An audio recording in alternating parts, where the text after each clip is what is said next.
দায়িত্ব আছে, সব আমরা করব আপনাদের জন্য, কোনো কিছু বাদ থাকবে না। আপনারা আমাদের পাশে আছে। আমাদের যে আপনারা কোনো দল বল করে চিন্তা করবেন না, বিএনপির ভারপ্রাপ্ত চেয়ারম্যান নির্দেশনা দিয়ে দিয়েছে আপনাদের ব্যাপারে, আমাদের ওগুলো করা লাগবে না। আমরা বিদায় নিলাম, নিয়ে যেন কাজ করতে পারে।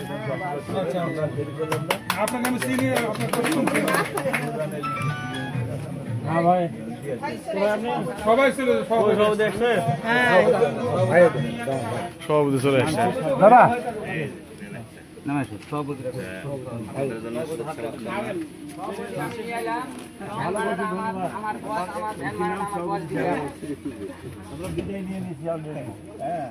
তারা দেখে চলে গেলাম।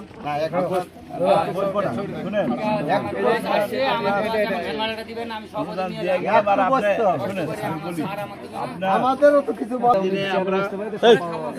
মানুষের কল্যাণের জন্য, হিন্দু ধর্মভিত্তিক কোনো কিছু না। আমরা আপনাদের সবাইকে এনে কাজ করবো। আপনাদের এখানকার পরিবেশে দেখলাম ভালো জায়গা। মন্দিরে উপস্থিত আমার সম্মানিত ঠাকুরমশাই এবং উপস্থিত হিন্দু সম্প্রদায়ের ভাই মা বোনেরা এবং ভিডিপির আনসার ভিডিপির সদস্যবৃন্দ, প্রত্যেককে আমি শারদীয় দুর্গা মহোৎসবের আন্তরিক এবং শারদীয় শুভেচ্ছা জানাচ্ছি।